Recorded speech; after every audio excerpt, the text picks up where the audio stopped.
So I'm in DC this afternoon at the Ronald Reagan Washington National Airport.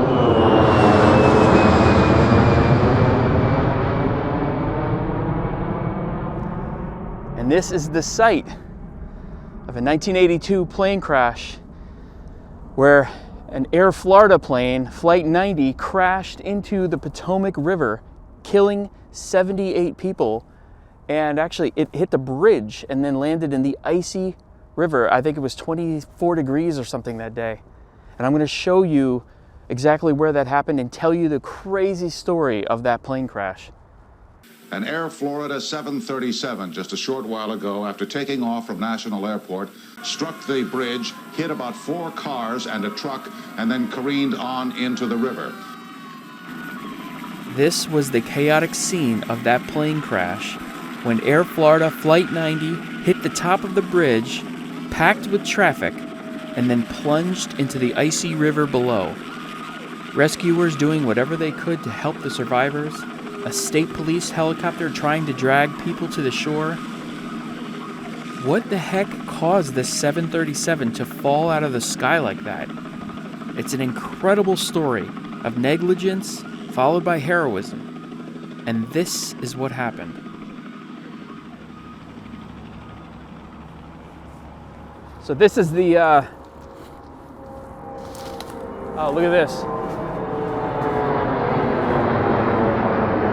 Well, these planes still fly right over here. It's so strange. It's a strange feeling. This is the 395 bridge here.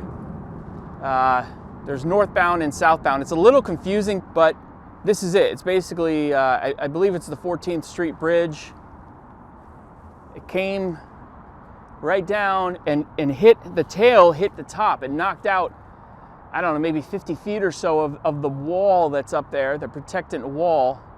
It hit 7 vehicles, 7 occupied vehicles, because it was basically just a standstill because of the weather. So it came down, hit 7 vehicles, and then everything landed here, very, very icy. And when the plane landed, it broke this hole in the ice.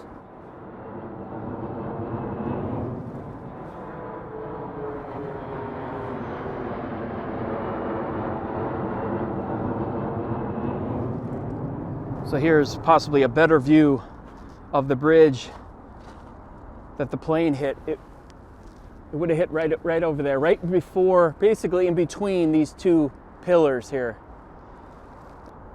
The weather was horrible that day, and it snowed like 6.5 inches, which if you live in, parts of Colorado or wherever, that's not a big deal. But down in Washington, D.C., that's a big storm.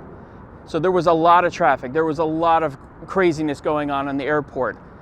And they had sat on the tarmac for something like 49 minutes after the de-icing. Air Florida had an agreement with American Airlines where American Airlines would de-ice their planes, kind of like a ground service agreement. And according to records, it wasn't done right. They used a chemical called monopropylene glycol. I think that's how you say it. But they didn't mix it correctly. They were supposed to use 30% mixture, but the mixing machine was only putting out about 18% of that mixture. Now, a huge part of the problem was the pilot for the plane, 34-year-old Larry Wheaton. Wheaton was promoted to captain in 1980 with just 1,200 hours of jet experience. And both had most of their experience flying in the southern states, so they had very little experience in this type of weather. And there were a lot of things that they did wrong. There was a lot of issues. One of the bigger ones, one of the main ones, was the reverse thrust issue. At 3:25, they were cleared for taxi, but it was too slick out. The plane was stuck. Captain Wheaton, against standard protocol, opted to use his reverse thrusters in order to help propel the 46-ton jet away from the gate. Now, I'm not a pilot, but from what I have read, this is very bad to do during a snowstorm, because it blows the storm everywhere, up all around into the engines, and can potentially clog vital sensors. Plus, then the warm exhaust blew over the wings and turned the sitting snow into slush, which ran down over the leading edges of the wings and the engines and refroze. 10 minutes later, they brought a tug in with snow chains, and the 737 was free.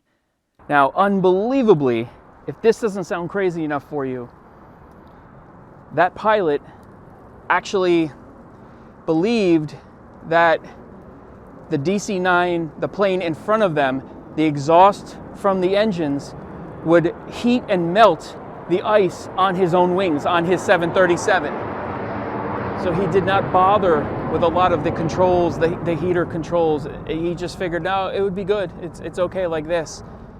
It basically caused whatever was on the wings already to have, it was like a slush, and then refroze during takeoff anyway. It was like 24 degrees out.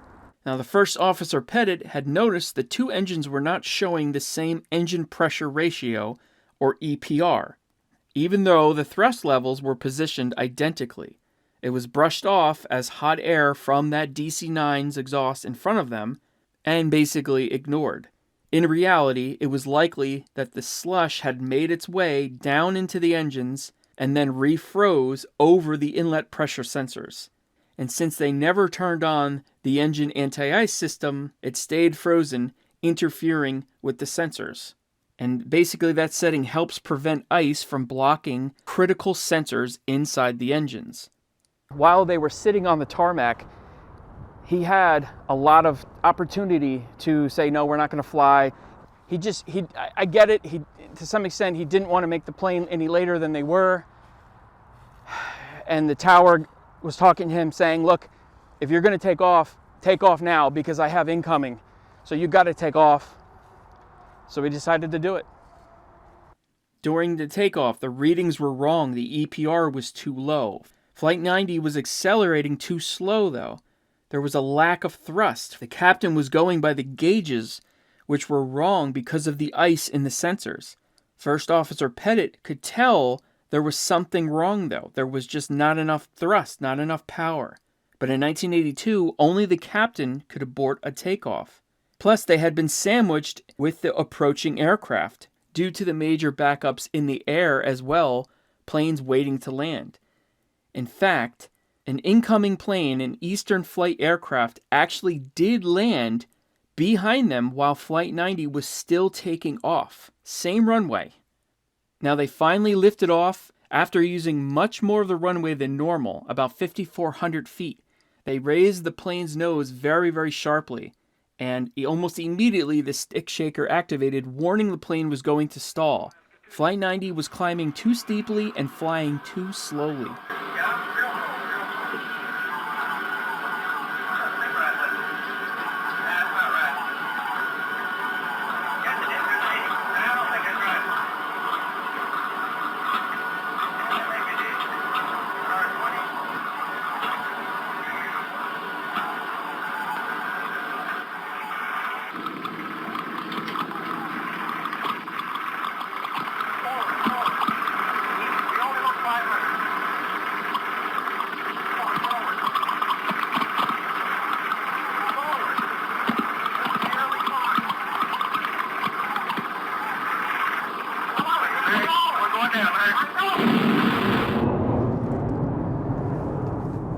I believe the plane was only in the air for about 30 seconds. It only reached about 352 feet or so, height-wise, and I've read a quarter mile, but I think it's a little bit further from the airport. It's maybe a third of a mile or so. And then it crashed right in here. It was a very chaotic scene, as one could imagine. The very first rescuers were people who saw and heard the crash while they were sitting in traffic. Some of them, like Roger Ullian and Lenny Skutnik, were stuck in traffic on the very bridge that the plane hit, and immediately got out of their cars and rushed into action. Roger being the very first to jump into the icy water with a rope around his waist. The ice was too thick to get out to the survivors, so he was pulled back to shore. He was trying to rescue Kelly Duncan, a flight attendant and the only member of the crew to survive. In fact, there were only 6 visible survivors who clung to pieces of the wreckage about 250 feet out from the shore.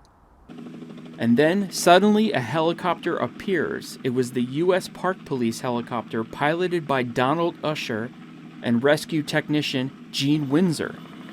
Now, Usher was a pilot in Vietnam and had performed rescues on the Potomac River in the past, and that experience was going to be needed right now.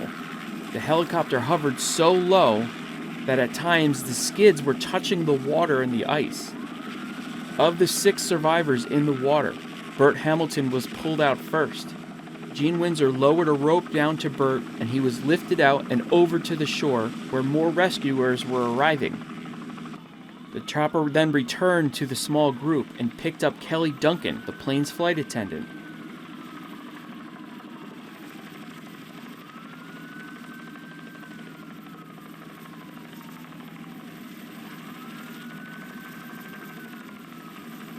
They then returned to that small group, where Joe Stiley proceeded to hook the 2 ropes he had to the 2 different women he was with, Priscilla Tirado and Nikki Felch.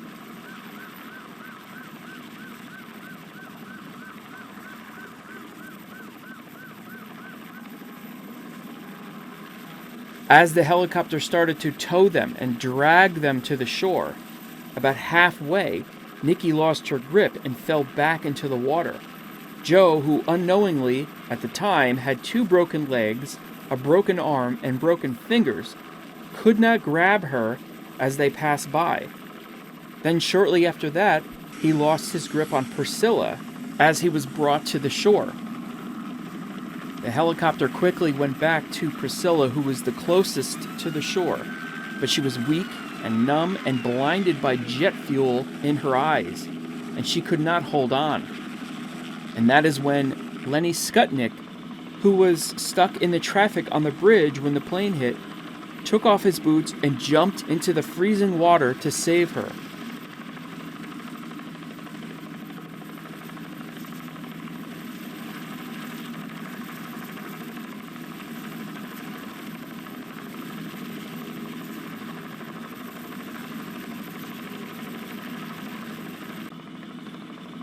At the same time, the helicopter returned to Nikki, who was unable to hold on to any ropes because she had 2 broken arms. At that point, Don lowered the helicopter into the water, while Gene unhooked a safety harness and managed to pull Nikki onto the skid, and then brought her to the shore.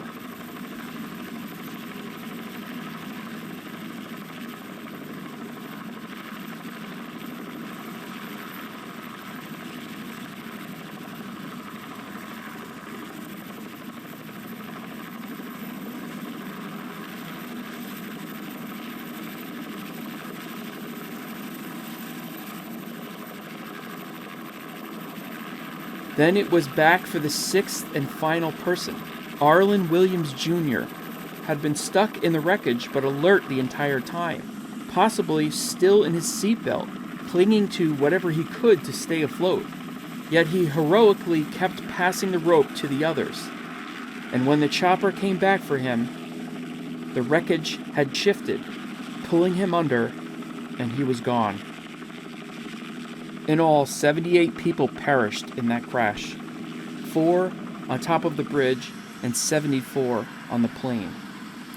But the fact that 5 were able to be saved from this horrible crash is a miracle in itself, and largely due to the efforts of pilot Don Usher and rescuer Gene Windsor.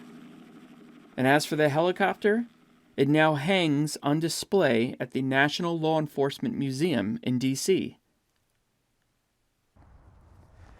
So back at the park where I began, and if you want to come here and check this out, it's the Gravelly Park. You can come and watch the planes take off and land depending on the day. But that's the story of Flight 90. Air Florida closed down 2 years later, 1984.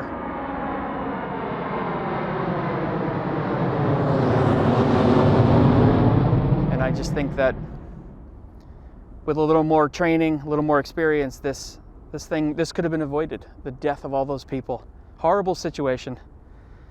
But I'm going to get out of here. I hope you found this video interesting. I'll see you in the next one.